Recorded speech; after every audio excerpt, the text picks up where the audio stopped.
చాగంటి కోటేశ్వరరావు గారిని నైతిక విలువలపైన సమాజంలో మార్పు తీసుకొచ్చేదానికి నియమించాలన్న నిర్ణయం తీసుకున్న ముందల గౌరవ ముఖ్యమంత్రి గారు నన్ను పిలుస్తాం జరిగింది. ఆయన నన్ను పిలిచి 2019 నుంచి 24 వరకు మనం అనేక సార్లు చర్చించాం.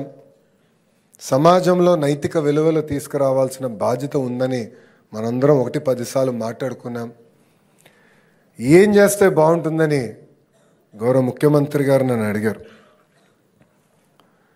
నేను అనేక సందర్భాల్లో చెప్పా, గౌరవ ముఖ్యమంత్రి గారిని చూసి లైఫ్ లాంగ్ లెర్నర్ని నేనని. సో గౌరవ ముఖ్యమంత్రి గారికి చెప్పా, మీరు ఏ నిర్ణయం తీసుకున్నా ఒక విద్యాశాఖ మార్చులుగా మేము ఆ నిర్ణయం కట్టుబడి ఉంటామంటే అప్పుడు ఒక్క క్షణం కూడా ఆలోచించకుండా చాగంటి కోటేశ్వరరావు గారిని ఏకంగా క్యాబినెట్ ర్యాంక్ ఇచ్చి ఆంధ్ర రాష్ట్ర ప్రభుత్వానికి సలహాదారుగా నియమించారు గౌరవ ముఖ్యమంత్రి శ్రీ నారా చంద్రబాబు నాయుడు గారు.